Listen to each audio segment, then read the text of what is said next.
Good evening and welcome to the Board of Education regular meeting. It is Wednesday, December 18th, 2024. Are we in compliance with open meeting laws? Yes, we are. Please call the roll. Wyman. Here. Carlin. DeWitt. Herzog. Here. Hess. Here. Snelton. Here. Wright. Here. We have a quorum. Thank you. And tonight to share the Pledge of Allegiance with us, we have some students from Carl Traeger Elementary School. We have Sunny Sajak, Hazel Sander, and Kaylee Yang. And if you'd come right up and lead us, that would be great.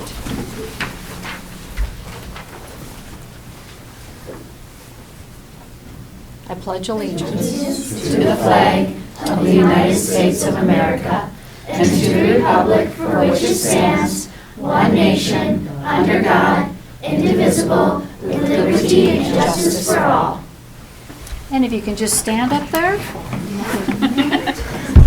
I'd like to give you a certificate of appreciation for coming tonight and leading us. And Hazel, thank you very much for coming. And now that's Sonny. Thank you for coming, Sonny. And Kayla, thank you for coming. I love your glasses. Thank you. Okay, thank you very much. It really means a lot when the students are part of our school board meetings, and we really appreciate you taking time out of your busy holiday season to come and visit with us this evening. Thank you very much. Have a great holiday. Thank you. You too. Thank you. And if we could have Mrs. Bergert to tell us a little bit about what's going on at Carl Traeger Elementary. Yes, lots of things, especially this week, of course, right? All the excitement buzzing everywhere. But we have three key highlights I wanted to bring up as my first year at Carl Traeger Elementary. The first is that we have successfully kicked off a lot of student-centered coaching cycles in literacy, math, and behavior. So lots of involvement with teachers and coaches to really work with them to improve strategies and look at student data. We had a huge success example in one of our second grade classrooms. In the pre-assessment, we had about 63% of our students proficient on that pre-unit assessment, and 38% were in the minimal category. And at the end of that coaching cycle, 88% of students were proficient, with only 4% basic and 8% minimal. So that was a huge growth and a huge celebration for that just to continue to move forward. Another wonderful celebration we're very proud of is we've implemented a Traeger trucking program, which is a large motor active calming circuit in our hallways. It's something that you can sometimes see with conscious discipline or different pieces. So my behavior IST, my counselor, my OT, PT, they all worked together to create our own. And you can see 8 different stations up in the hallway of different activities. Some of it raises their heart rate with jumping, or they have to cross the midline with their body. So it creates all these different activities that allows them to then get some energy out, calm their body, and re-engage. So the response from students and the utilization of that has been huge. And then that leads to my third celebration is that as this first semester is kind of coming to a close, myself and the middle school principal have been working on some collaboration opportunities with Traeger L and Traeger Middle. So we currently have a group of student council Traeger Middle students that are going to get trained on how to take students through the Traeger trucking. So during their recess time, they'll have students assigned to come over to the elementary side, and then they'll be available to take the kids through the Traeger trucking that might need that break and that energy piece. And then also utilizing that to be a mentorship program. So having a list of mentors that we can utilize for students that might need some more connection and engagement, and we can match them up with some peer mentors at the middle school. So we're excited to continue that. That's great. Great. Awesome. Any questions? No. Thank you very much for Thanks coming for this saying evening. Thank you. And Dr. Davis, the land acknowledgement. Yes, as we gather today, we would like to acknowledge that in Oshkosh we are on the ancestral homelands of the Ho-Chunk Nation and the Menominee Indian Tribe of Wisconsin, who lived along the western shores of Lake Winnebago, Wisconsin's largest freshwater lake, entirely within its borders. We acknowledge these indigenous sovereign communities who have stewarded this land throughout the generations and pay respect to their elders, past and present. We welcome the duty and opportunity to share stewardship of these lands. Thank you. Approval of agenda. Does anyone want to see any changes to the agenda? Okay. We will keep the agenda as written. Board President's Report. I'd just like to wish everyone a very happy holiday season. It's a very busy time of year. And the Oshkosh Area School District, along with the board, wish you a very Merry Christmas and hope you get some time to rest and enjoy your families.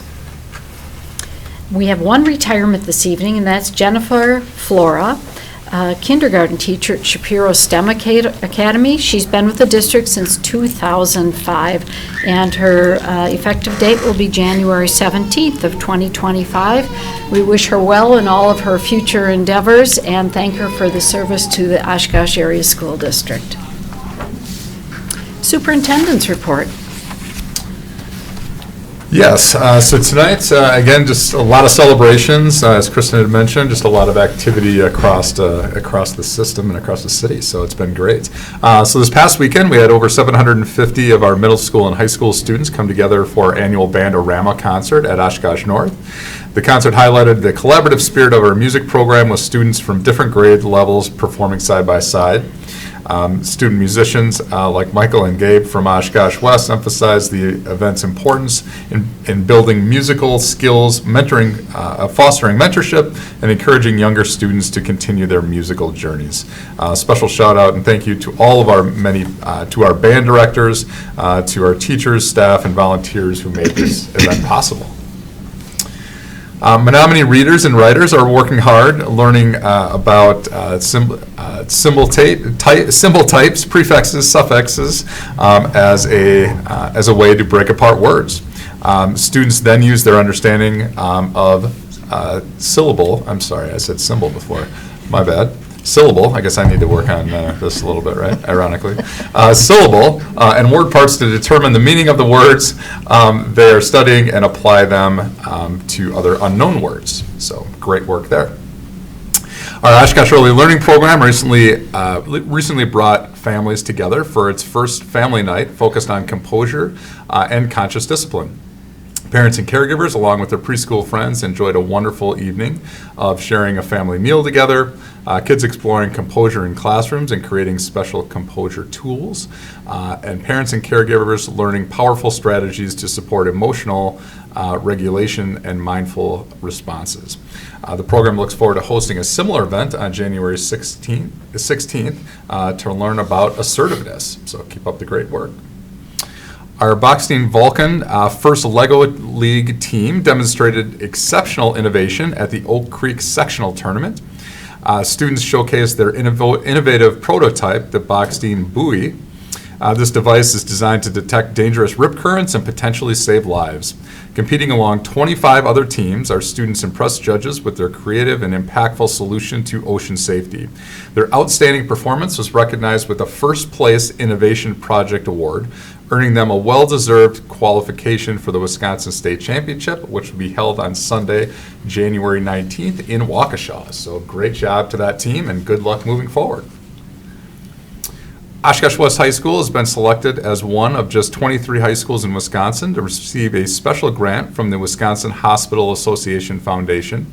The grant will allow West to launch a Health Occupations Students of America chapter, which is a crucial requirement for developing comprehensive career pathways in healthcare. The initiative aims to cultivate future healthcare professionals by providing students with early exposure to diverse career opportunities in the medical field. A special shout out to Heather Schilling, our medical science and careers teacher, for her leadership in securing this opportunity for our kids. So great work. Our communications departments recently took home 3 Spectrum Awards from the Wisconsin School Public Relations Association. A maximum of 3 entries per district can be submitted, and all 3 of ours were recognized. So the district was honored with an Award of Excellence for our Mission Keepers podcast, an Award of Excellence for our 4K promotional video, with the video also receiving Best in Class amongst all videos that were submitted. And we also received an Award of Merit for our school rack cards for marketing material. These awards highlight our communication and engagement efforts throughout the system. Recognition comes from a statewide competition judged by the school public relations professionals from across the country. So congratulations to Katie and Hannah, and keep up the great work on that. Oshkosh West students demonstrated exceptional culinary skills at the Fox Valley Tech College Scholarships Competition, with Rosa Ortiz Young securing second place in the cake decorating contest and Brady Joel tying for third in the burger competition. The event designed to showcase high school students' culinary talents provided an opportunity for participants to compete for scholarships and gain exposure to professional cooking techniques. Second graders at Jefferson Elementary have been busy practicing their skills in reviewing open number lines before completing their checkpoint in math learning. Students had the opportunity to explore their workplaces through a variety of fun and visually engaging math games and stations. We love the way that our teachers can make learning come to life and how our students embrace the opportunity to learn and grow. So great job over at Jefferson. At Emmeline Cook Elementary, fifth grader Ariadne, all right, got it, Ariadne, showcased her creative skills during a poetry showcase, delivering an original poem that exemplifies engaging learning experiences provided by our CKLA field test. The student's work, created in Miss Lawton's classroom, represents the district's commitment to fostering creativity and self-expression through innovative and educational approaches. The poetry exercise not only provided a platform for students to share their literary talents, but also demonstrated the power of classroom activities that encourage students to develop their voice and artistic skills through creative writing. So great work on that project. Students from Val Phillips, Oshkosh North, and Oshkosh West participated in an extraordinary musical and cultural celebration featuring Miss Maria Clark, an award-winning classical singer from Emory University. Through a collaborative effort supported by Arts Corps, the SOAR Grant, and UW Oshkosh's music department, students engaged in a vocal masterclass focused on African American spirituals, receiving professional feedback and exploring artistic expression. The program offered students a unique opportunity to learn about the historical significance of African American spirituals, improve their vocal techniques, and gain insights into career development. Additionally, members of the school's Black student unions met with Ms. Clark to discuss personal success and professional pathways, making the experience both musically enriching and personally inspiring. So thanks for everyone who went in for that great experience. We are also looking forward to hosting our first Martin Luther King Jr. celebration on January 20th at Val Phillips. This free event aims to bring the entire community together to reflect on the shared commitment for fostering inclusivity and meaningful dialogue. You can learn more and register on our website coming up on January 20th. And our final slide just shows, again, appreciate all the opportunities to be out in schools and out in the community, networking with our leaders to make our schools the best places they can be. So thank you for everybody for being continue to be so receiving. And that concludes the superintendent's report for tonight. Thank you. District Administrator's report. Verbal report from December 4th, 2024 Board Listening Session. Mrs. Conrad Peters.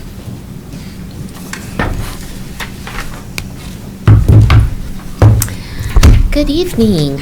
There were 3 participants at the listening session on December 4th. At the listening session, we addressed concerns about persistent achievement gaps despite resource allocation, the negative narrative around Val Phillips Middle School, and the need for data-driven progress tracking. Robust discussion on how to highlight the positives at Val Phillips Middle School. How do we tell our story, change the narrative, go on the offense was discussed. Additionally, the session touched on food insecurities among students and the possibility of providing halal meal options. One participant brought up the potential for reversing juvenile citations, similar to a recent City Council decision on parking tickets. That was also discussed. The following follow-up on halal meal options was assigned to myself and Mr. Nehans, and following up on reversing citations and to look further into that was assigned to myself as well. Thank you. Thank you. Questions? Okay, Mr. Nehans, budget variance report.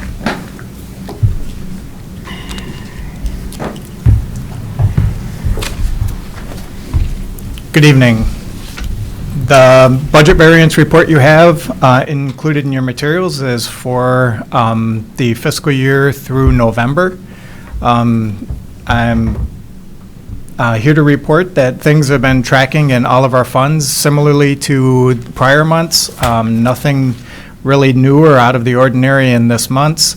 Our operating funds, Funds 10 and 27, are continuing to run slightly higher than what budget would be. They are still projecting out at just about $1 million deficit for the year. They continue to track that way. Our Fund 50 and our Fund 80, the expenses continue to track a little bit higher than prior year, but nothing that would be too different from they have in the past. Are there any questions at all on the reports? Okay. Thank you very much. Thank you, Mr. Needham. And Dr. Davis, proposed referendum question for April 2025. Yes, so following up on our conversations from our last meeting, looking at the scope for a proposed referendum question for the April ballot, I wanted to provide you just with a draft, or a draft of a couple resolutions. So the first proposed draft resolution would approve the borrowing, and so the refined scope was at $198,600,000, and so that would also define what that is what's outlined in that referendum. The second resolution approves the taking of the question approved in the first resolution to the public via referendum in April. So there's a couple just different legal steps that we need to be able to approve. And then finally, there was an attachment related to the actual, what the question would look like on the ballot, just to give some perspective of that. And so those are the three relevant attachments that we have for today. So the point of, as we've been working through our timeline, we wanted to make sure that we, we're able to see the question, answer any question, or see the referendum question, answer any questions that you had related to format or procedures or anything like that as we're moving forward. Certainly, we know that there's been some questions related to South Park Middle School and just some zoning with the airport and the county and the city. So just want to let you know that I've been working diligently since late last week to be able to just get some clarity around that zoning and our ability to build at that South Park site in the current scope. So I'm I have met with the city and county officials, planning to meet with them in the next day or two also before the end of the week to be able to finalize what our path forward would be. So I don't have any specifics on that right now. But I'm confident we can get a path forward and something I can update the board on and the community in an upcoming meeting. So. Okay. Questions, please. Dr. Hess. Yeah, this one's, this is a tough one. All of this, the language, the airport zoning, I think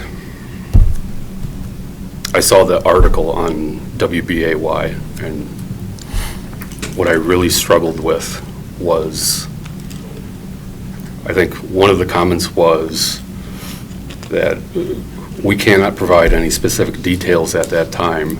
And at the very end, we had this direct quote that said, "But we remain dedicated to transparent communication." And I kind of feel like that is an utter conflict to say that we're not going to tell you anything. I appreciate that later emails, I think, to us, to staff, and to the families, I think we did a much better job then. But what the community has seen, I have really struggled with the communications behind that. That said, I also understand what you're saying in terms of this is relatively new, and I get why we wouldn't have answers at this stage. Right. I do understand that. And that's what was communicated.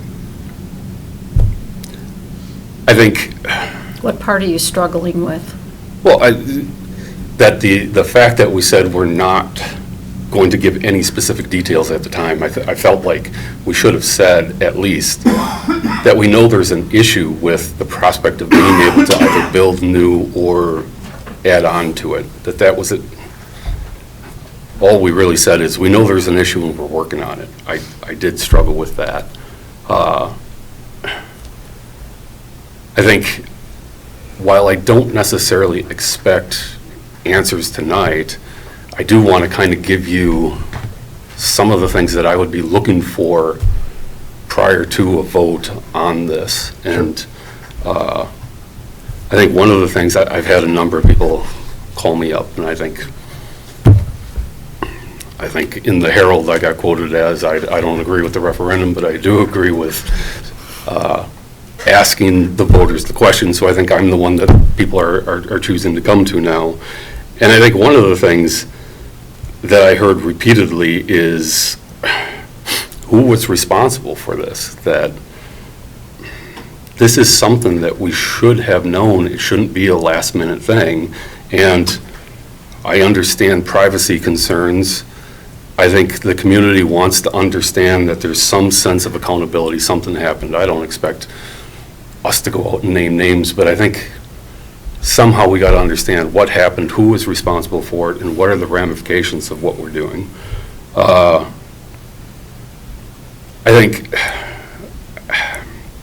here's what I'm struggling with is, I think you just said, I think an email to us suggested that the plan is to move forward, and to move forward with trying to get, I'm assuming, the county to change either the ordinance or a variance. That'll be another question. But I ask, why is that the plan?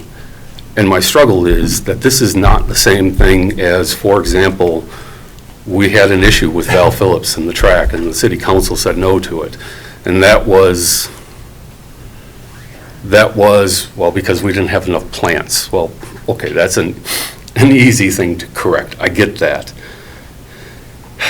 But this zoning is there for a reason, and if you read the zoning stuff, it says, based on statistics compiled by the National Transportation Safety Board, the majority of aircraft accidents occur at airports or in the immediate area of the extended center line of the runway.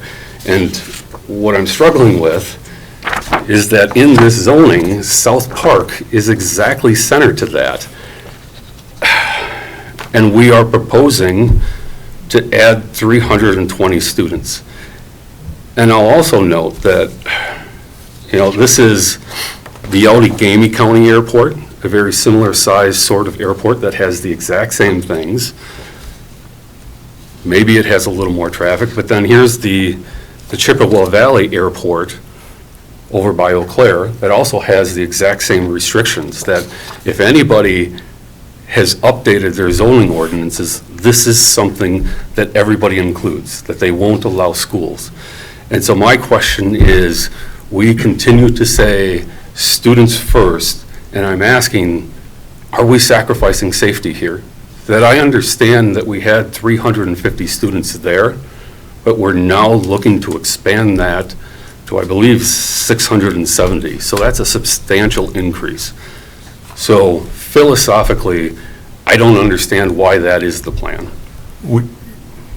If you want to address that. Yeah, I mean, would you propose moving to a different site off of South Park, because that would be the alternative? I don't know. I appreciate I don't have the answers. It's not exactly my job, but I'm questioning, is this the right way to move forward?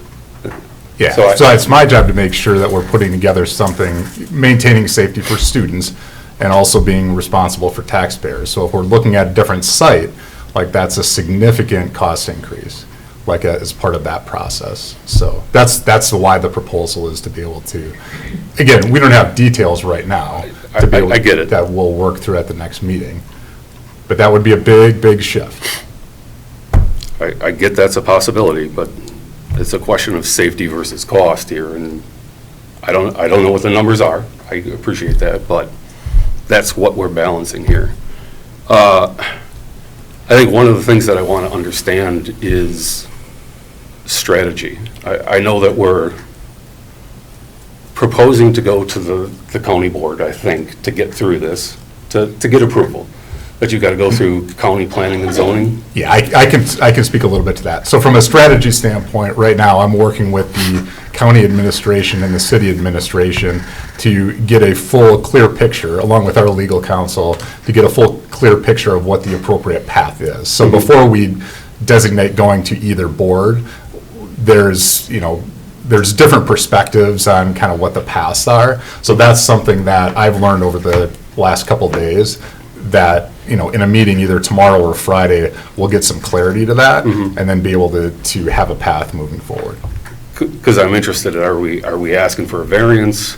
Are we asking for a change of ordinance? And I get that's a strategy thing that you probably need to work through with legal counsel and stuff. That's exactly what the next couple of days is about.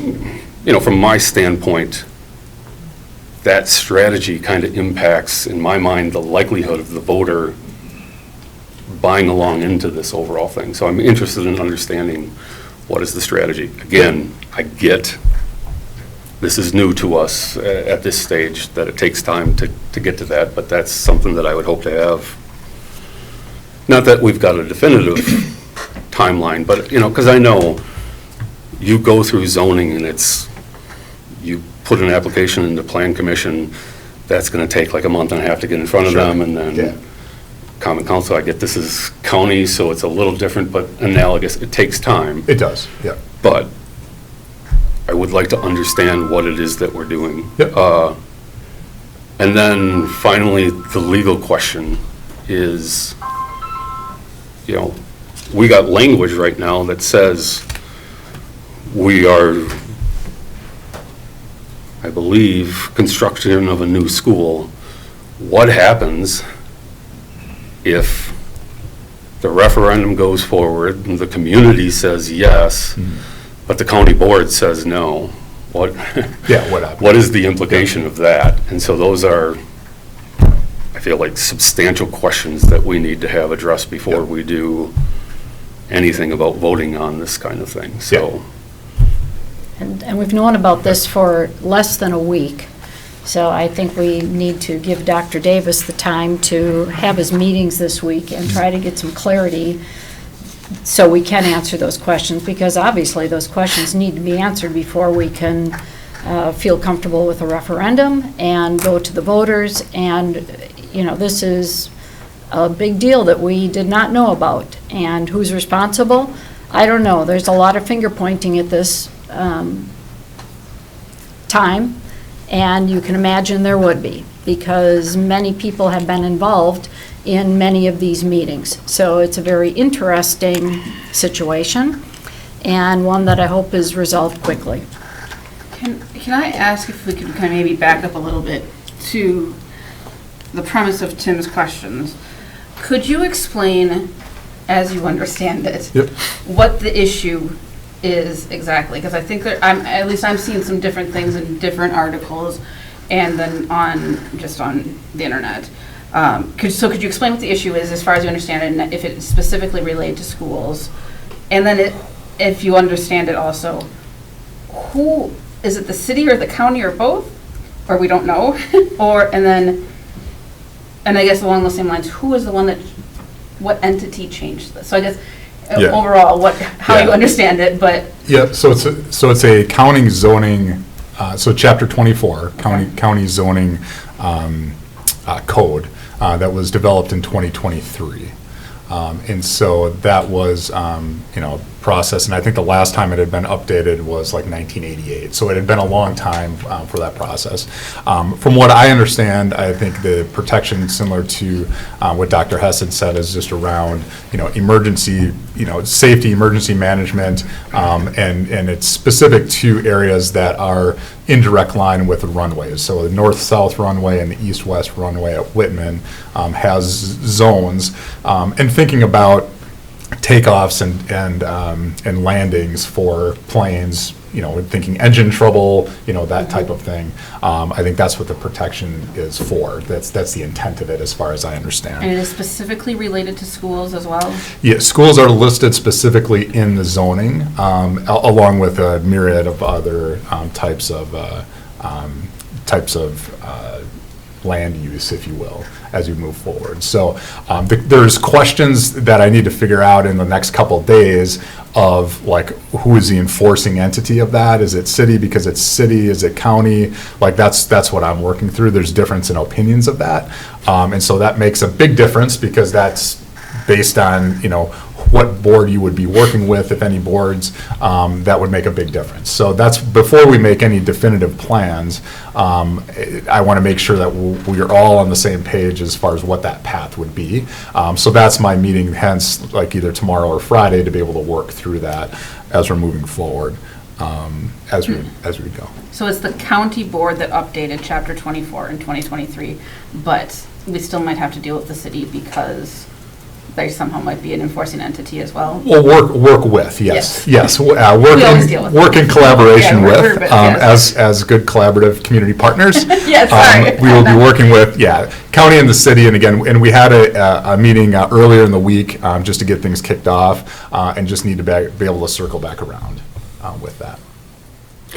I mean, my understanding is that in 2022, it was the city of Oshkosh that really requested, the county owns Whitman.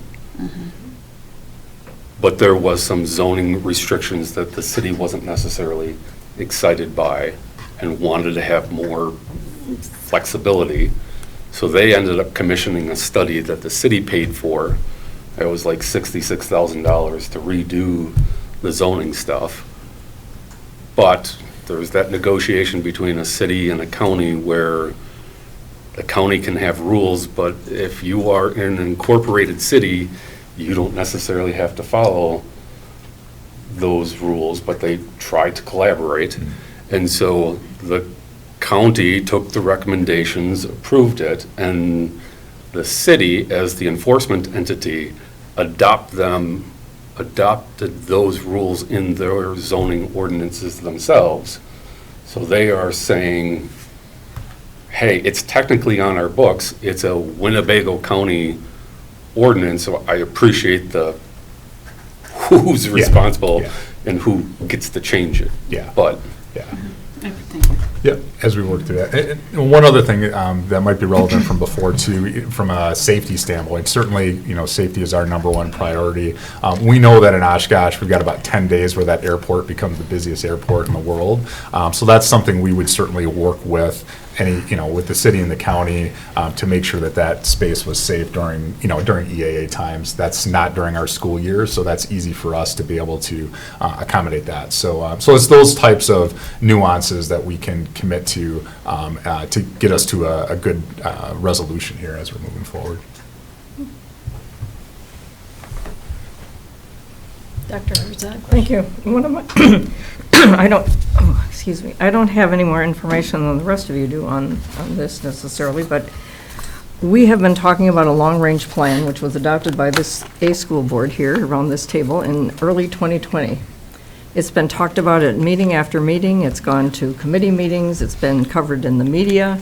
So I guess my wondering is why the county, if they're going to talk about schools, didn't contact the school district in 2023. Why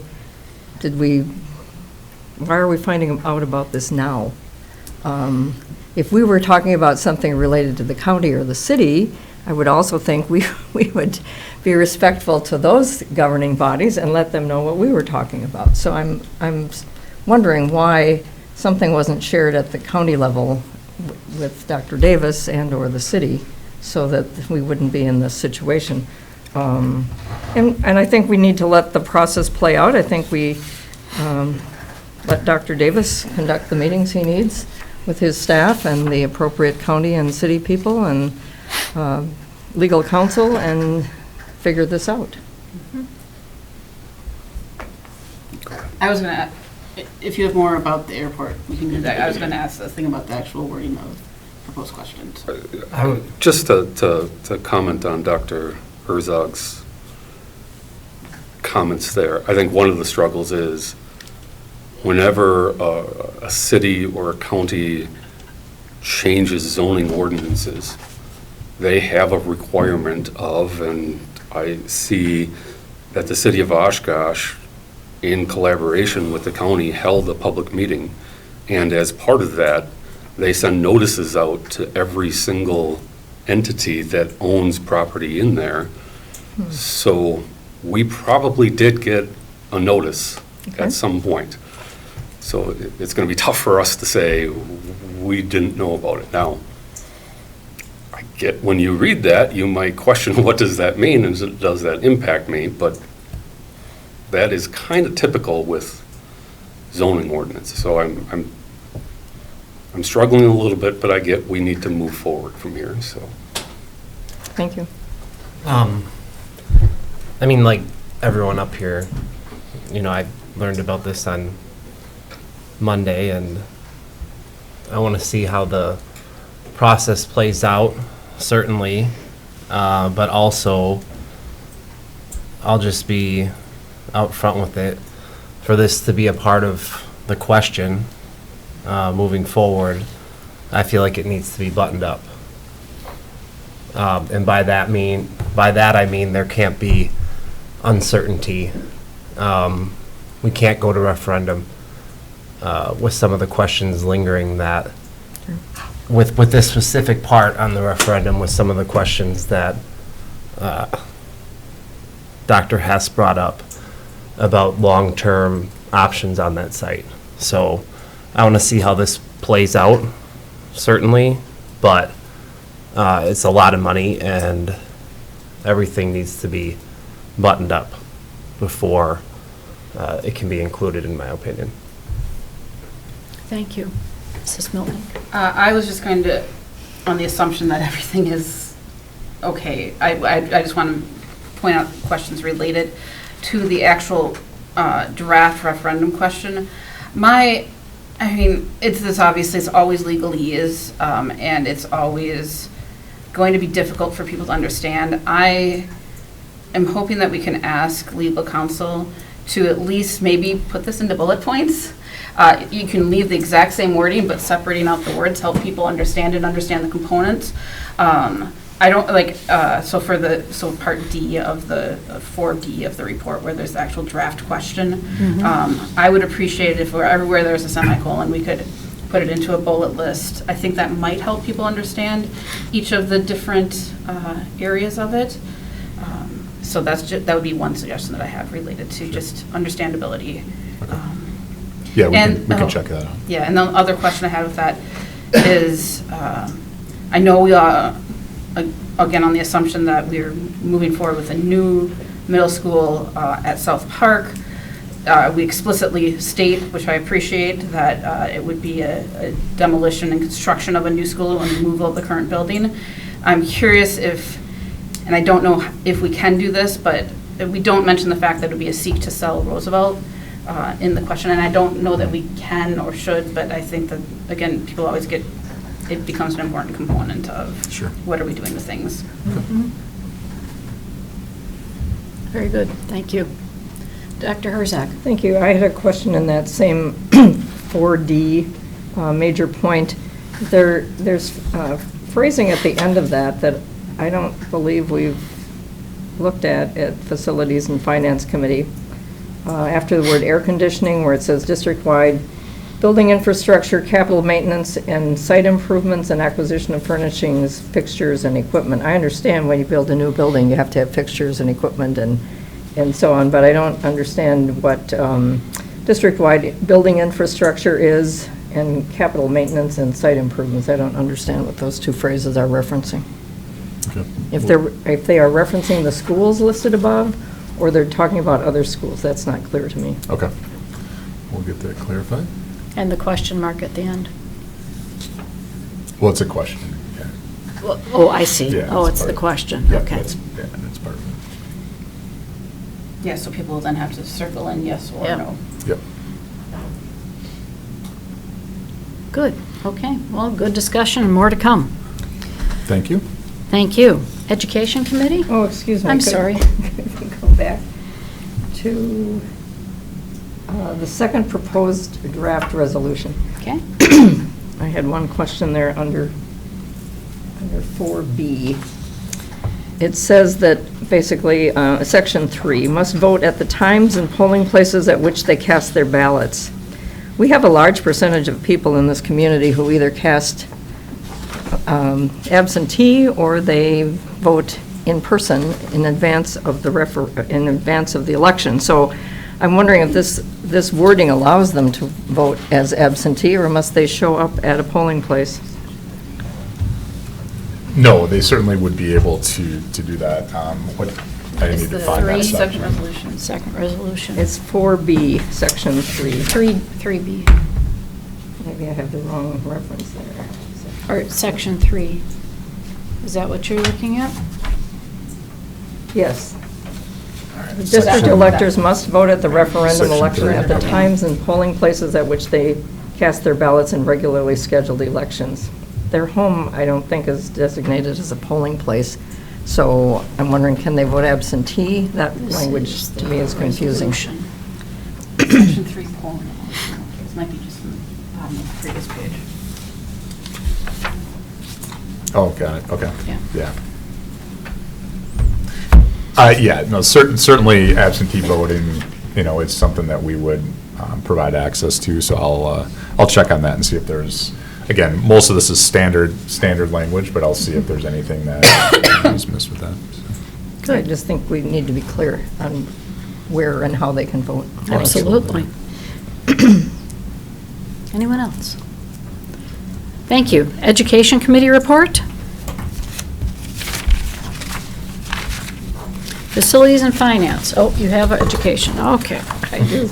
All right, Dr. Herzog. Thank you, Mrs. Wyman.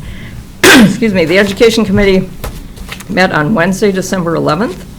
Our main focus was on the district and school report card review with Dr. Sam Coleman. He provided an update on this year's school report card, where the district had earned a 3-star rating, which is the same rating as last year. The DPI changed its metrics this year, so scores can't be directly compared to those of last year. Test changes were in closer alignment to the state standards as compared to those of previous years. New testing incorporated more questions, sometimes asking for the same answer multiple times. The ACT testing did not change, but the state of Wisconsin changed what is considered to be proficient.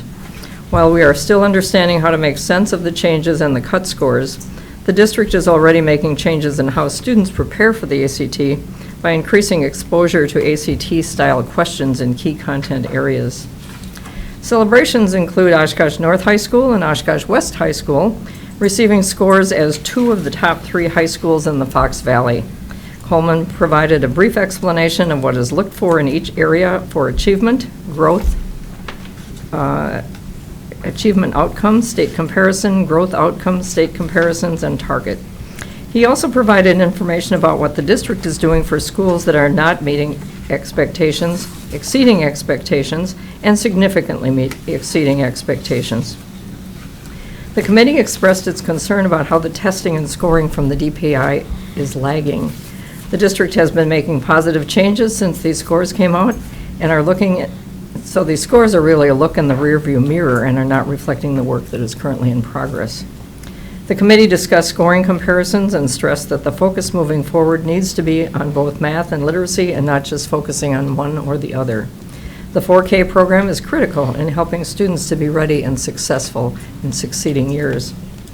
The committee requested that administration return to an upcoming meeting to discuss the following topics. 1, what strategies are in place for students in the bottom 25% or quartile? The plan for engaging community members in the literacy effort. And 3, what is being done to identify and close achievement and opportunity gaps? Our next meeting is scheduled for January 2nd, 2025. Thank you. And Facilities and Finance Committee. Thank you, Mrs. Wyman. The Facilities and Finance Committee met on Thursday, December 12th, and we had several topics. One was on bonds and interest rates. Eric Cass from aid presented on bond history and current practices. Committee members then had an opportunity to ask questions and discuss potential changes to the bond payment process. Next was the BRIC grant, B-R-I-C. The Oshkosh Area School District is collaborating with the City of Oshkosh and the Town of Algoma on a BRIC grant application. The grant could fund up to 80% of building updates, including one projected for a new South Park Middle School, which would allow those facilities to house individuals during times of crisis. So if there was a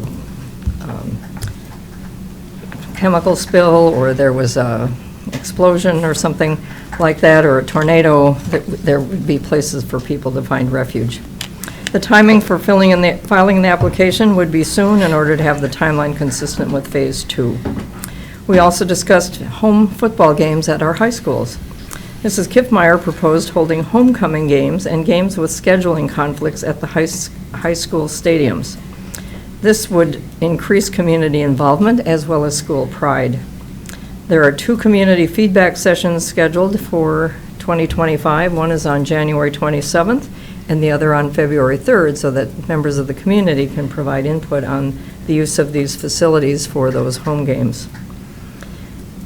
We had received a request to name the North High School Field House. That discussion has been delayed until spring 2025.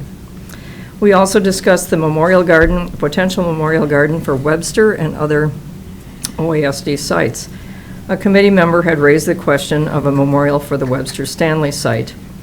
The committee discussed community polling on the desire for memorials and preferred methods such as museums, displays, student projects, and so on. The district aims to develop a consistent practice for memorials across the district. We've had some schools that are no longer schools. They were schools, but we didn't erect any structures to memorialize those, and so that's where this question came from.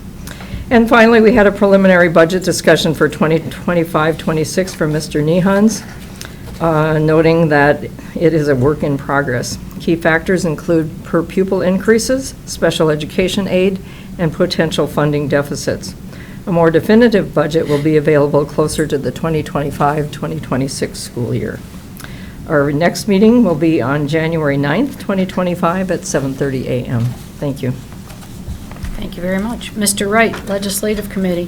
Thank you. The Legislative Committee met on Wednesday, December 11th at 7:30 a.m. We talked about Act 10 and how that may or may not be changing and what that would mean towards the district. We talked about some legislative priorities. One that we've talked about a bunch in the past is funding for special education, and there's been a long push for the state to fund special education at a higher level, so we'll see if that happens through the legislative process or not. We would hope that it would, but that's to be determined. We talked about low revenue limit issue, like if the low revenue limit ceiling was increased to 12,500, the majority of districts' revenue limits would be within 10% of each other, because we still have where districts get different funding based on how they spent in the past. And then we talked about some broad-based federal legislative topics of interest, and we discussed those briefly. So then we also got some updates on the new legislative maps and who our new legislators are based on the November 2024 election results. And then Dr. Herzog gave us some WASB updates. So that was our meeting in a nutshell. Some more to come on all of those things. Thank you. Thank you.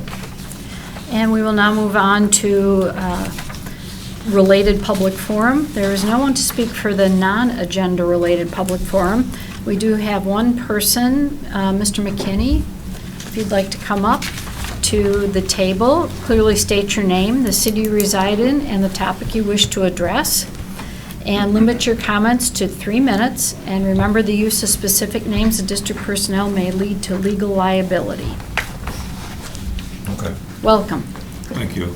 David McKinney, Oshkosh, a close neighbor of South Park Middle School. I want to reiterate some of the things that have been discussed here tonight. I was informed by the county and the city back in early 2023, I believe it was even earlier than that there was a public meeting on Air 2 to be held at City Hall on the 4th floor. I went to that meeting because I got the letter and I was suspicious. Because when somebody starts saying airport and zoning and it's sent to my house, I want to know what's going on. You know, are we going to be rezoned as an airport land or something? So when I go to sell my house, it's not going to be worth anything or what? No, that's not the case at all. The county just laid out Air 2 to prevent, they don't want large congregations of people in small areas in Air 2. That was what I took away from that meeting 2 years ago at least, if not longer. And again, I got a letter in the mail and I went. So I got to assume, and all my neighbors did, and you, South Park is a neighbor of mine, so I have to assume that South Park got the same letter that I did.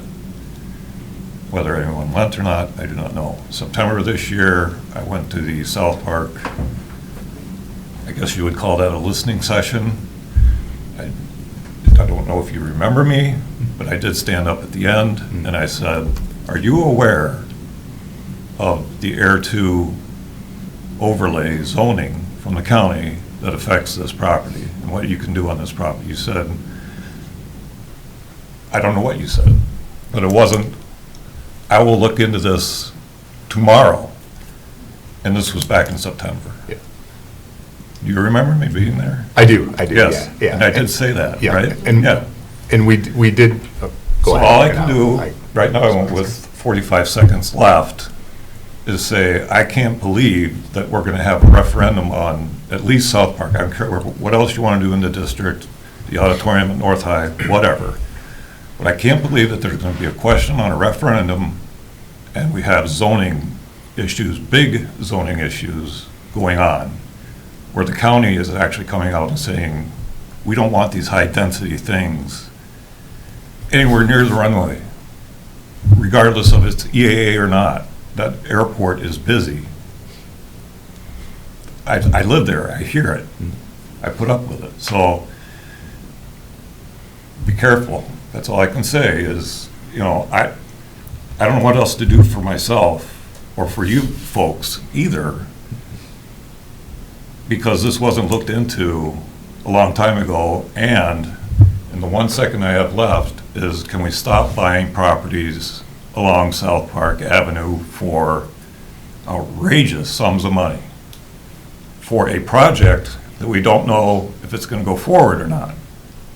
I assume these properties are being bought to accommodate this.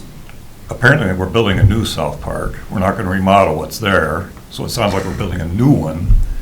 We're buying up these houses for twice what they're worth, at least. I don't understand it. They're taking off the tax rolls. There's a lack of, everybody says there's a lack of affordable housing in the area, yet our own school district is buying up affordable housing, rentals mostly. I don't understand it. And for what purpose? For a school that may or may not get built. I would suggest maybe we look at the Shapiro site. I know we haven't been buying houses over there either, but Mr. McKinney, I'm going to have to stop you. that is outside of the Air 2 zone, is Shapiro School.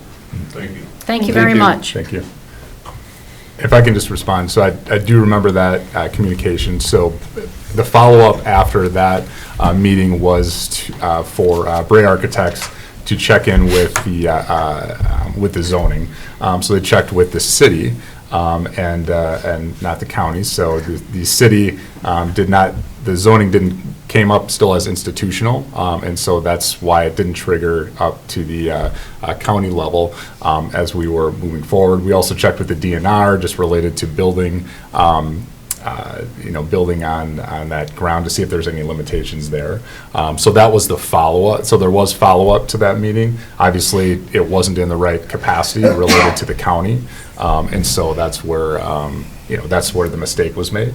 And so I take responsibility for that, and we'll move forward. Again, and that's coming up in the next couple days. We'll see if we can get some resolution to that as we're moving. Okay. Thank you. Dr. Coleman.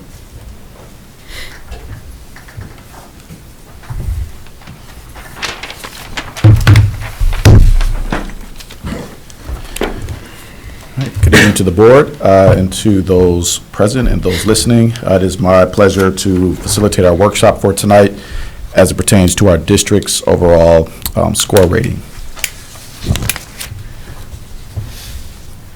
So just as we have this conversation, we do so grounded in our district's vision, mission, our core values, and our guiding principle. Our district report card, you'll notice, represents, thank you. Our district report card represents 40% of our key performance indicator area under learning and academics. As mentioned, we have a 3-star rating on the report card from the 2023-2024 school year. That rating did not change as it was the same rating from the previous year.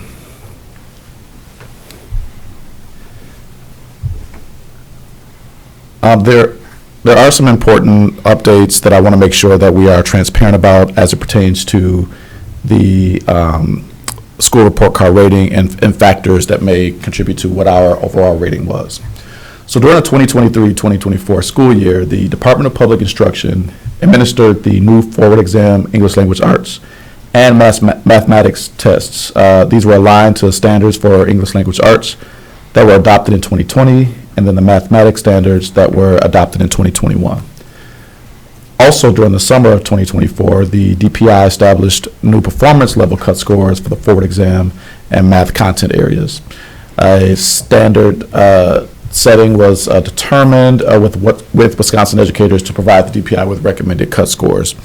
So with these changes, the new performance levels, the new tests also that were implemented last year, all of these in combination created a situation in which we don't have comparable scores to previous years in direct ways that would indicate growth. So as we have our conversation today and also factor that into a conversation we had a month ago when I presented on achievement with these forward scores, you'll see some parallels or perhaps not to that conversation.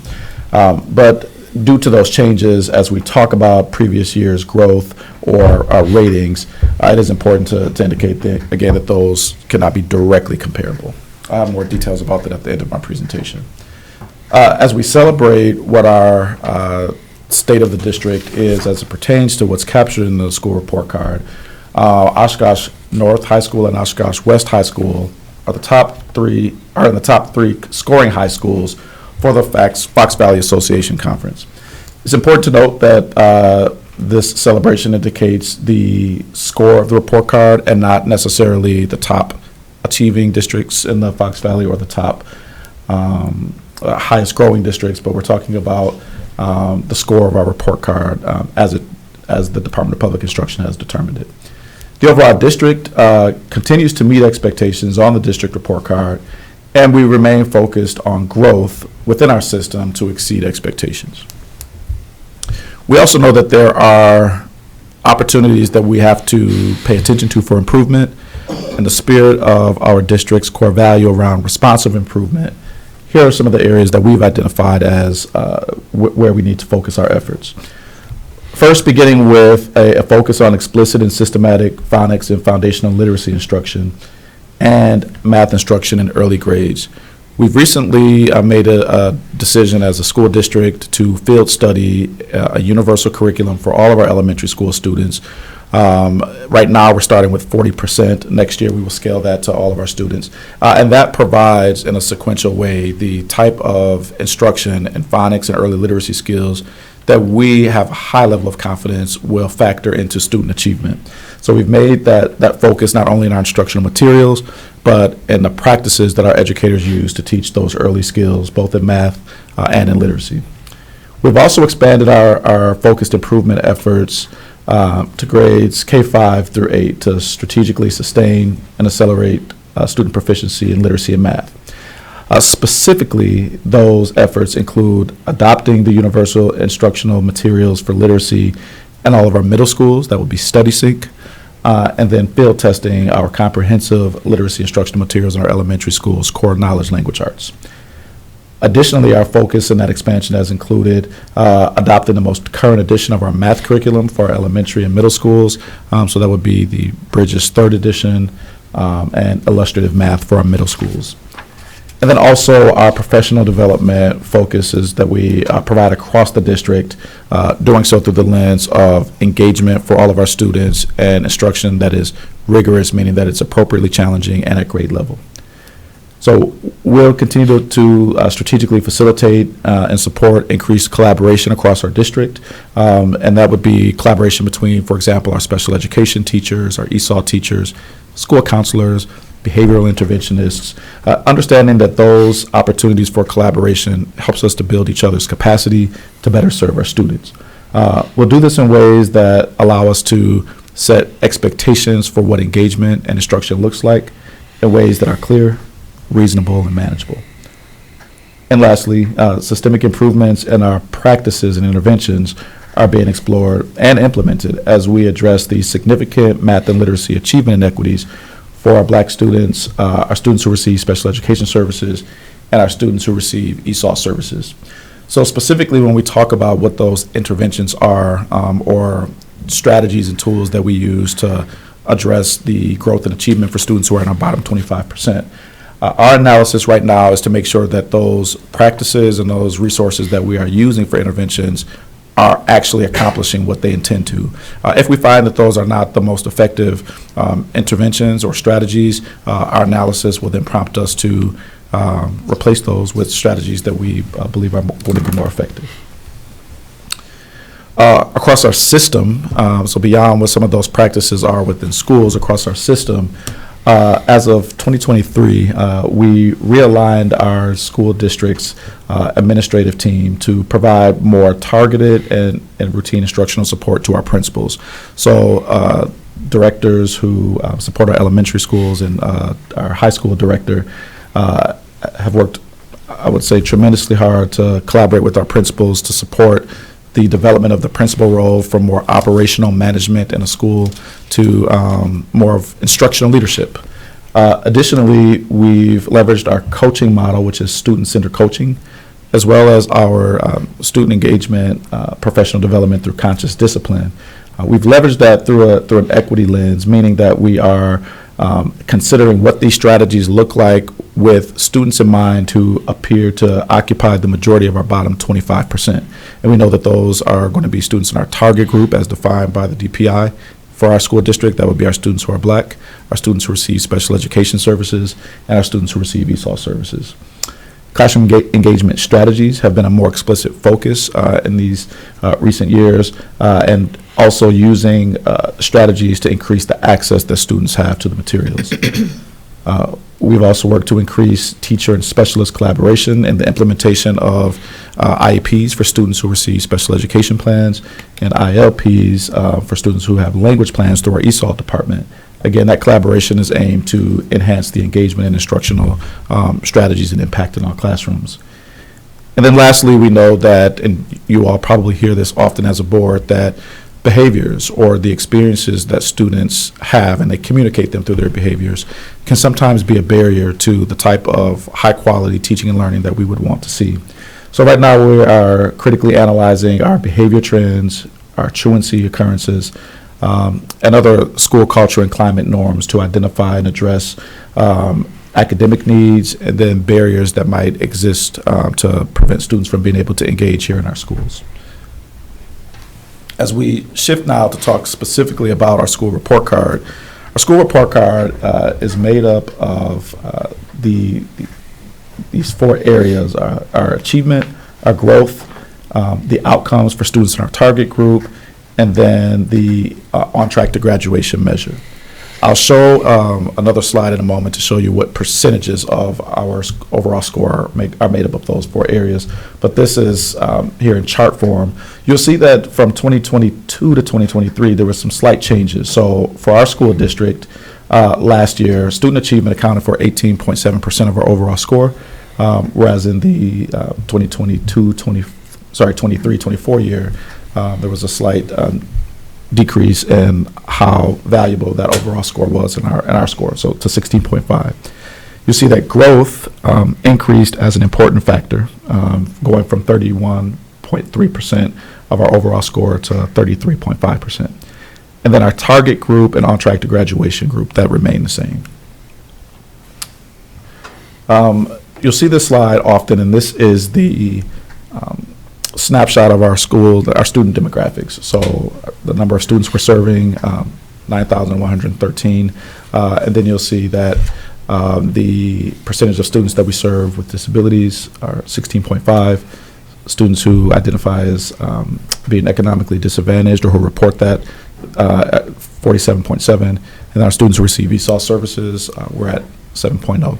There are slight variations to these numbers, knowing that oftentimes what is reported underrepresents some of our actual numbers. So we know that that economically disadvantaged number is probably a lot higher than that 47.7%. But as I referenced, if you look at the priority area weights and that pie chart in the top, you'll see that growth represents the largest portion of our pie, if you will, followed by our target group outcomes, on track to graduation, and then achievement. So you received the staff report. I won't go into extreme detail in each of these areas, but only just to show that our achievement outcomes, when we look at achievement, we're specifically looking at the reality that it's a multi-year average of English and language arts math component scores, and our forward exam scores weigh into that. From a growth perspective, this measures year-to-year student progress on our statewide tests. It's a value-added model to control for circumstances that are maybe beyond a student's control, and beyond the influence of us as educators. So that might be a student's socioeconomic status, their language needs, ability, racial identity, and so forth. So a high value added score means that on average, students in the district, they are progressing more quickly than other similar students. The growth is scored from a 0 to 100 to match the priority areas, and it's a conversion on a roughly 0 to 6 value added score.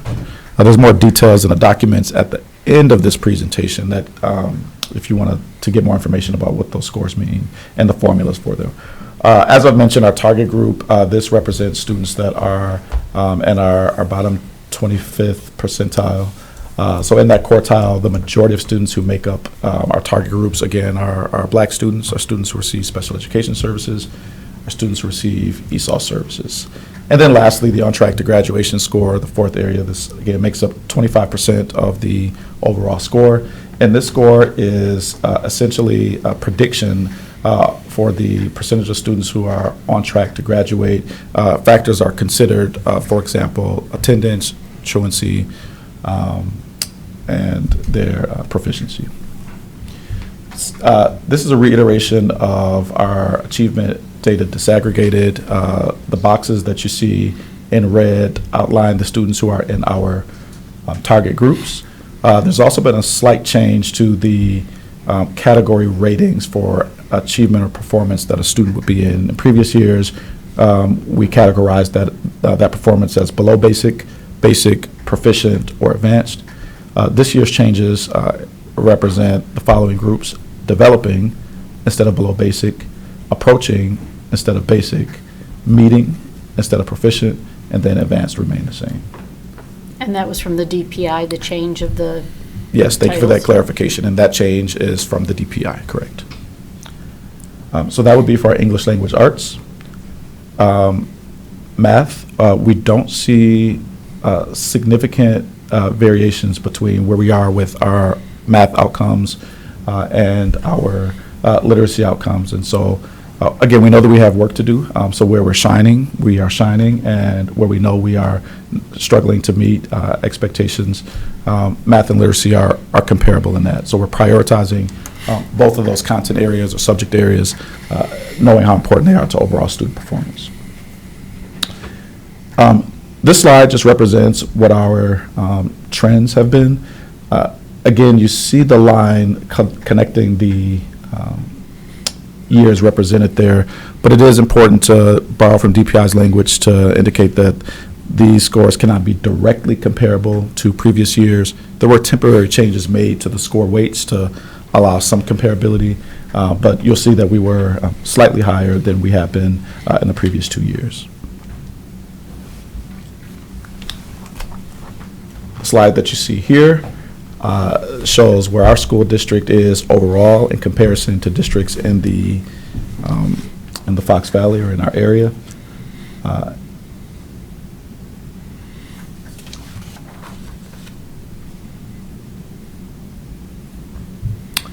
And then the largely celebrated slide that we see as it pertains to our high school performance.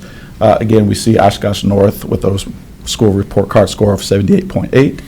And then Oshkosh West with a 72.3, both schools exceeding expectations, and again, both schools in the top 3 for our area. When we look at this slide, this gives us a picture of our overall district by school as it pertains to the number of schools that fall into each of those categories. And then also if we look at all of our elementary schools, we'll look at secondary in a moment, you can see the schools that exceeds expectations, meets expectations. And we have schools also that we know that we need to provide more support with because they are indicated as meeting few expectations. And then for our secondary schools, just show that.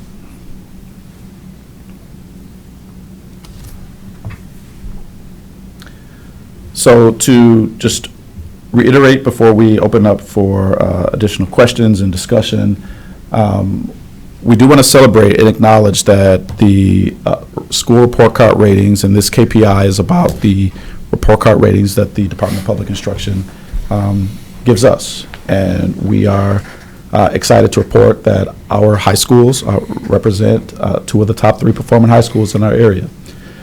We also know that growth continues to be a strength in the Oshkosh Area School District, and we believe that this is a key to achieving our rigorous academic goals. And so we expect that students make more than 1 year's growth per year, and if students are making a year and a half or 1.3 years growth, that would be our key to closing gaps in achievement and moving more of our students into those meeting and advanced areas. So we'll remain focused on scaling our efforts around explicit and systematic phonics and foundational literacy instruction, and also in our math instruction. We know that there are also students in our secondary schools. I had an opportunity to visit a 6th grade class yesterday, and it was beautiful to see that teacher weave in some of those early foundational skills in the instruction while also providing that high-quality instruction to students there. And so we know that this work is not only important in our early grades, but we know we have students in our system that are still working to develop those skills, and maybe they are in older grades. And then, again, we've expanded our improvement efforts as of 2023 to strategically sustain and accelerate literacy and math proficiency by adopting universal instructional materials for all middle schools, and then field testing our literacy materials for elementary. And then also for our math, doing the same thing, adopting the most recent edition of our math curriculum, and then implementing a new math curriculum in our middle schools that is more closely aligned to our state standards and what we assess students on in our forward exam. And then our professional development, ensuring that the professional development that we provide provides teachers opportunities to develop strategies for rigorous engagement as their efforts. So just some key takeaways to know that the DPI again, has stated that our school report cards for this year cannot be directly compared to previous years due to those updated standards and assessments. So the assessments were updated recently, as mentioned. There was also a scale adjustment, as we understand on what our proficiency ranges were, and then that then produces a situation of some comparability but limitations to that. And then for more information or to get into the details of what the DPI has made available to help people understand what these scores mean and what they don't mean, you can see that in the third bullet point, which will be the technical guide, and that is for the school and district report cards. Also listed here, you'll be able to access the detailed report for our district report card, as well as all of our schools in their report card, and then again, a memo from the DPI to provide some highlights about what's new. At this time, I will pause and entertain any questions or discussion that you might have about this presentation. I have a question, then we can go around. Page 14, it's the state comparison, and it said the score is a multi-year average of English, arts, and mathematics. How many years is multi-year? 3 years. 3 years, okay. But we can't compare 1 year to the next, so how are they able to incorporate it into a multi-year average? That is a great question, and it is not immediately clear at this time what the DPI has done to make that adjustment. What they have said is there were temporary changes made in the report card to adjust for some of those changes. But again, so to help with the comparison under scale adjustment, the DPI has applied a 1-year scale adjustment to the achievement scores on the report card. And so I don't have the details or the nuances of what that adjustment is, but again, with that caution that these can't be immediately comparable. Thank you. I have a question along those same lines.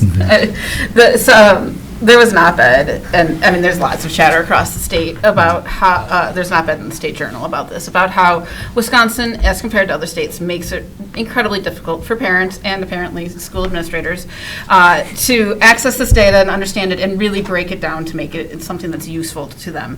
So if you were giving this report or doing, as you are, but analyzing this data, what would your key takeaways and analysis be to parents here in the Oshkosh School District, especially when you're looking at both the report cards and then that achievement report that we looked at last month? What would you be telling parents if you directly could? I would say that if parents are looking at our school report card and feeling some confusion, that they are among probably tens of thousands of parents around the state who are experiencing that same confusion. I would say that we have other indicators that give us a clear picture of how students are doing. And so when we look at our iReady assessments, and I think that we look at those in our district in closer proximity to the time they're taken, as President Wyman shared, this report is a look in the rearview. We're looking backwards a year. And so when we bring data forward to give an insight to how our students are doing, those iReady reports that parents receive in the mail, and then also when we provide those achievement presentations, I would say that gives us a clear picture that we can use in real time to inform our instructional strategies, our professional development, or needs for support. The same is true with our forward data. So although there have been changes in the cut scores, we do get useful information from our forward test scores that allow us to, first of all, give an accurate picture for how our students are doing, but then again, we can use that information to inform our instructional strategy. So I would say to parents, if they are confused by this school report card, I think what we are also using as a system to communicate to parents and internally how students are doing is those iReady scores and our forward exam scores. I think the report cards are intended to be kind of a measure of, I don't know if you would want to say like the health of the overall district, or I mean, it's supposed to be a report card. Mm-hmm. How would you rate our district's health or report on that as compared to what the DPI does to make it more understandable? So I would say that we are shining in some areas. We have areas of achievement that we need to celebrate and recognize and lift up. And I would also say that there are some areas, to your question around health, that where we're unhealthy. And there are a couple of slides that I think really show in some glaring ways with both math and our English language arts. And this information isn't breaking news. We shared it at our previous board meeting when we talked about our forward exam scores. We have some major needs to first of all meet our goals that we set into policy around student achievement. But I would say from an achievement perspective, we're not where we need to be. We slightly lag the state in overall achievement by a couple of percentage points, but we know that is not a reflection of what our potential is. So our current results don't reflect our potential. We're not settling for where we are, and we also won't let the good things that are happening right now be eclipsed by the challenges that we have. We're going to acknowledge both at the same time, and where students are doing well, we want them to continue to do well and do better. And where students are struggling, we also want to pay attention to them. So two things can be true at one time, and we want both truths to be honestly talked about. And where we want growth to happen is everywhere in our system, not just for students who are in our bottom 25th percentile, and that's a indicator where we are unhealthy. But there are students who are in our top 25th percentile, and we want them to continue to grow too. Thanks. Mr. Wright. So I had an interesting conversation lately, and I think I would have told you this earlier, but I've had a lot on my mind, obviously. But I know that you know the answer to it because a teacher asked it in some sort of meeting there was. But I think the community always wonders, what is growth? Mm-hmm. How is growth calculated, and how does the state define growth? And I thought it was a really interesting answer that I got, and that the community would be interested in that because we talk about how we have so much growth in our district, right? So if you could just break down what that means and how that's calculated. Yeah, so in very general terms, we're looking at the number of years that students are achieving or progressing either toward or beyond academic standards. So if I, as a fifth grade student, for example, I'm expected to make 1 year's growth per year. And that's the expectation that we have for all students. We know that there are, and we measure that from year to year with how students are performing on their state standardized tests. So we know that there are many students who don't make 1 year's growth, or students who come to us and they're lagging and they might be 2 or 3 years behind. But if that student is achieving maybe 1.2 or 1.3 years of growth, so that's a year plus some, that factors in significantly heavy. For students who are maybe not making quite 1 year's growth, and maybe it would be helpful if I show how DPI adds it with their model. There are this 0 to 100 match that occurs. And so I would say we're looking at student achievement and how much growth a student is experiencing with the expectation of 1 year's growth being what our goal is. And I would say that is where we are, where we also need to focus our efforts. So lastly, what I'll say is that doesn't mean that for growth, we have a large number of students moving from proficient or from not proficient to proficient, or from one level to the other. What that may mean, though, is students are moving closer to proficiency year to year, or it could mean that students were already proficient and they were moving beyond that. I do have some talking points that if it's helpful, I could summarize that in a memo or communication and share that out to help our public more broadly understand growth, especially because we say that that's something that is a strong lever in our overall score. So maybe, providing details about, again, how the DPI measures growth, but then what that means in general terms. I can do that. I just liked it in particular because kids are going to be at different achievement levels. And we certainly get some kids that are far behind, but they're growing a lot in the system.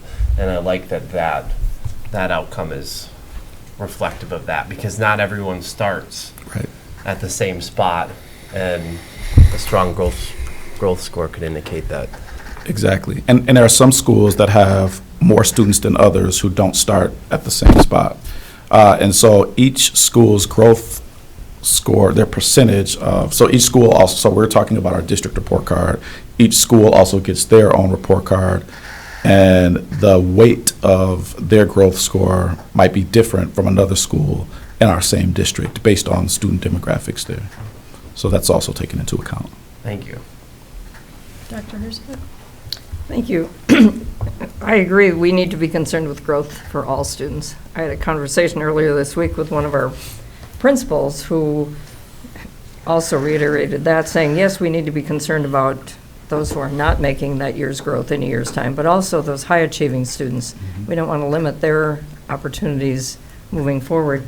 You also made a comment about providing more support to schools that meet few expectations. Can you define what that looks like? Yeah, so there are some of our schools that, by more than one measure, indicate that there are additional needs for support.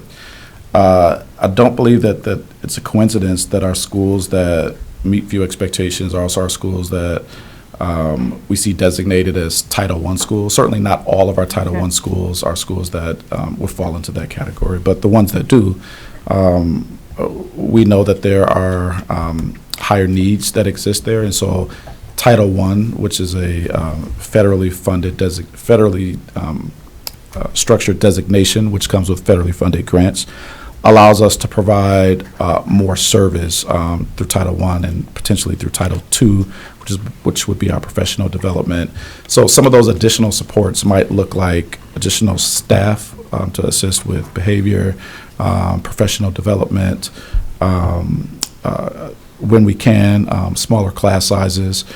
So there are some of those examples of what support might look like in schools that we see that are meeting few expectations or close to meeting few expectations, and we want to be proactive so that they don't slip into that category. So those are some of those examples of support.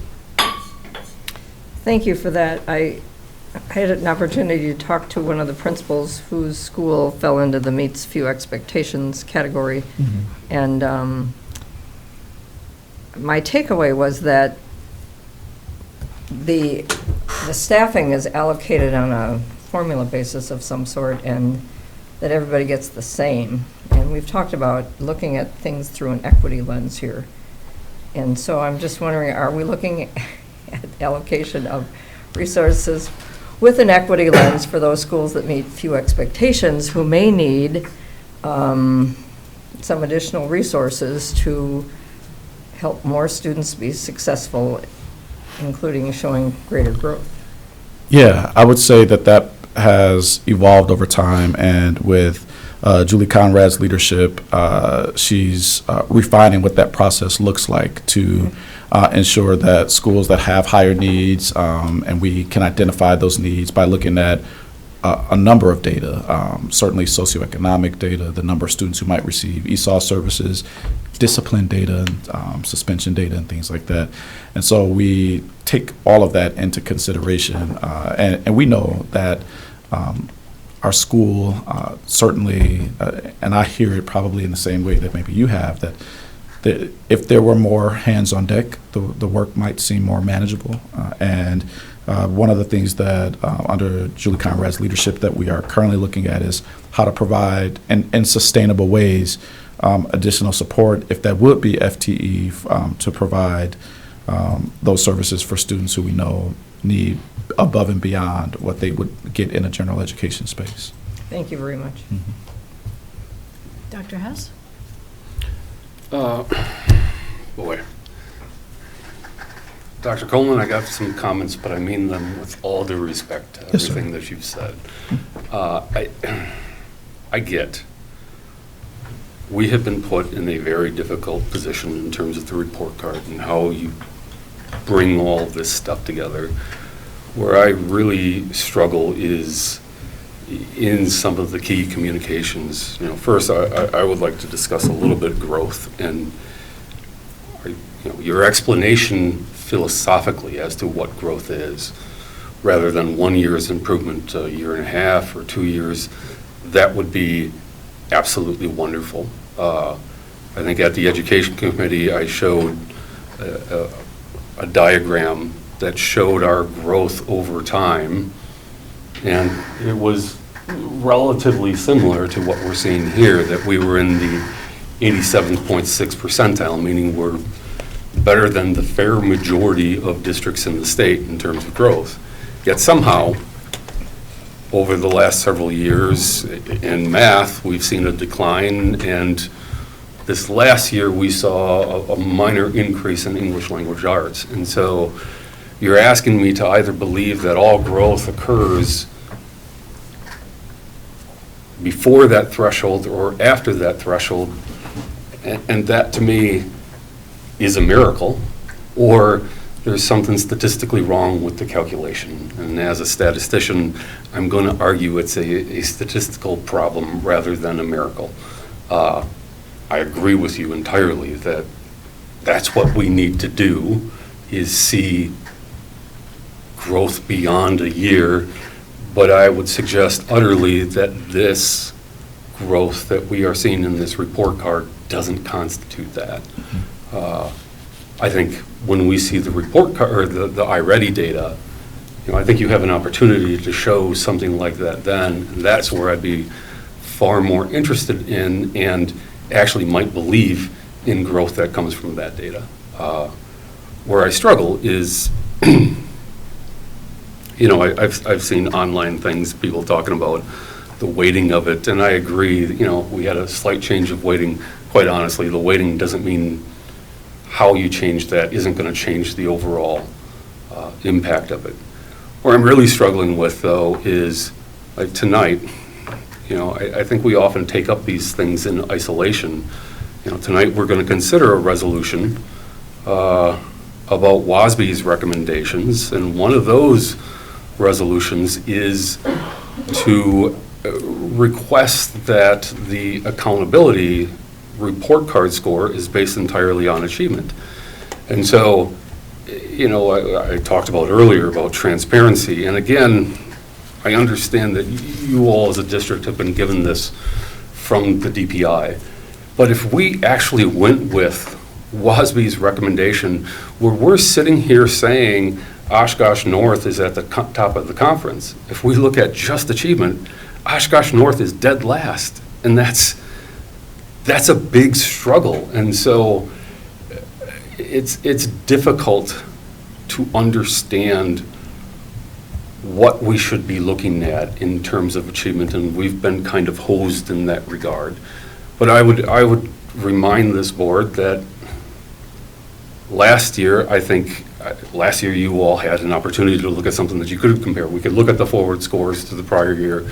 We didn't see much. We weren't very happy with the result. We asked for an action plan. We were given an action plan. I think the best thing that we had was this June then, we did see some iReady results. We saw, I don't want to underestimate it, but I thought it was like 2.5% in English. Correct. And it was pretty flat in mathematics. And now this year with the report card and the forward stuff, we can't really make a comparison.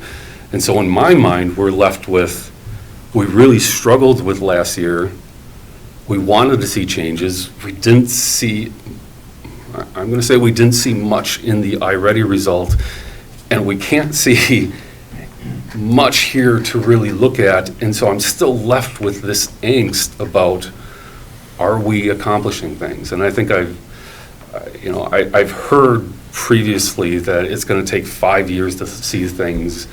And I want to say it again, that I understand that maybe 5 years is when we are 100% running on new curriculum, that it takes a while to get it fully done. But we absolutely need to see something here, that we talk about accountability. And, you know, tonight, we're going to go into executive session and talk to Dr. Davis about his evaluation. And I'll point out that his evaluation, you know, we've got policy that says this is what we're supposed to achieve in things. Again, we changed the cut scores, so that's kind of out.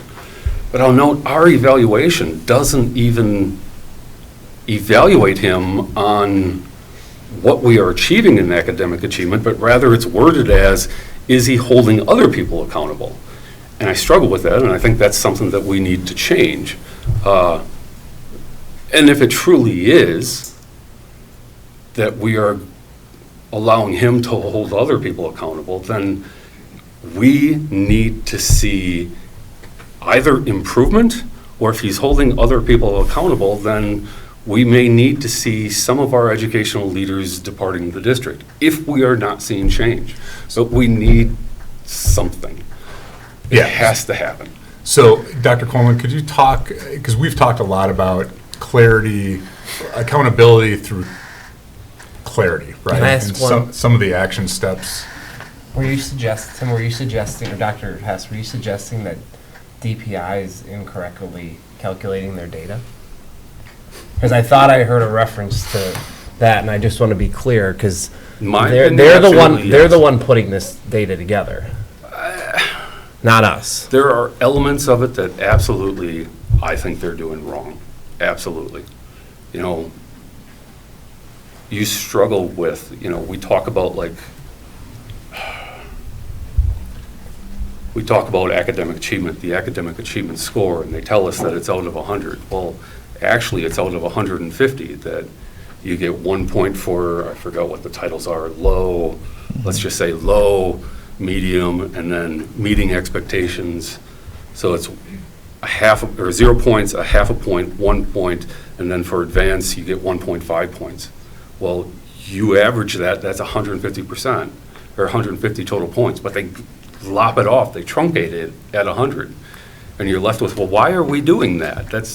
But that's probably something we're not going to be able to So solve. I get that, but if Chris is asking me, Well, I mean, you are there struggles with this? that Absolutely. DPA's data wasn't correct. So to the point around accountability, and especially as we think about instructional leadership accountability, we are not shying away from holding ourselves or our system accountable. And we are translating accountability to mean clarity, so being crystal clear about expectations and about how our work is carried out. And then if there are needs for coaching or support, so that what we indicate as expected in clear ways, we want to make sure that that's doable. And if there are skills gaps, we provide then coaching and additional clarity. And then certainly if it appears that with that clarity and with that coaching and with that additional support, that there are challenges with meeting those expectations, then we shift what accountability looks like. But I think we want to start with just being clear about what we expect, and then from there providing the support through coaching, through professional development, through collaboration, and then to your point around liberation, if serving in this space is not meeting expectations, and I'll say even in my role that I said it, and I will always, if it turns out that I'm not able to, in my capacity, perform as what I'm required to, I will liberate myself, because I want whoever can be successful, and I want our district to be successful, and for every student here to be. And I would say through our core values around responsive improvement and excellence, we're holding ourselves accountable to that, while being realistic that we are shifting and evolving a structure and practices and philosophies and mindsets, and that doesn't happen as instantaneous as we might want. And so I think lastly, with that accountability, we have to be thoughtful about what incremental growth really looks like, and really being, I would say, honest with ourselves about what's possible and what would be miraculous, and then how we use either what would be miraculous or what would be possible to determine the pace we move at. I would just like to focus on the fact that, I mean, I'm an outcome-based person here, and obviously our achievement outcomes are not where we want them to be. This is not new news. I 100% appreciate that there's honesty coming from you and from administration on this. This has not been, that kind of transparency and honesty has not occurred in years prior to this, so I appreciate that 100%.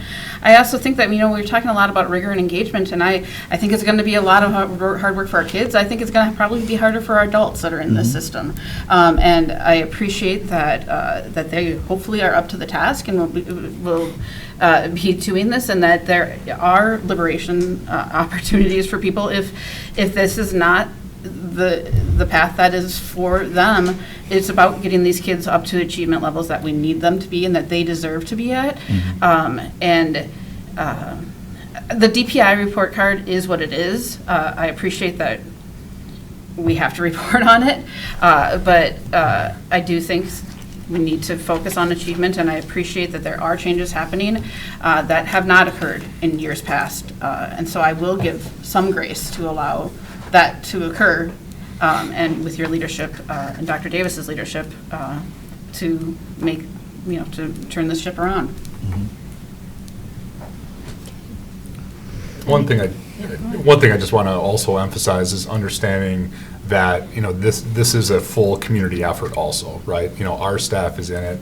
It's also a community effort, and we continue to be able to look for partners that can help support our work, from parents to community members, mentorship opportunities. That's a lot of what Anthony Miller's is working on in his position. So he'll be, providing that in some upcoming reports also. So knowing it takes a village, if you will, or a city in our case, because that's the municipal organization that we're in. Yes. Thanks. And Town of Oklahoma too. And the town of Oklahoma and Black Wolf. Yes. Every other Oh my municipality gosh, we serve. yes. Okay, sorry. Yes. I do have one other point, very important, from my students who are at Oshkosh North, that they are saying, since we are number one, that they are insisting that we should be number one to be the first ones to cancel school tomorrow because of this impending huge snowstorm. 1 to 3 inches, yes. Yes. My response to that is do your homework. Yeah. Exactly. Don't count on it. Thank you, Thank Dr. you. Coleman, for a great report. Like it, don't like it, we've got a lot of work to do, but we really appreciate your efforts and the efforts of every teacher that's in this district. Thank you. We're digging in, and we are we're on our way up. So, Good. all right. Thank you so much. Yep. Appreciate it. Consent resolution agenda. For the consent agenda, the board has been furnished background material on each item as discussed at previous meeting, acted upon with one vote without discussion. So moved. Hess? Second. Smeltnik?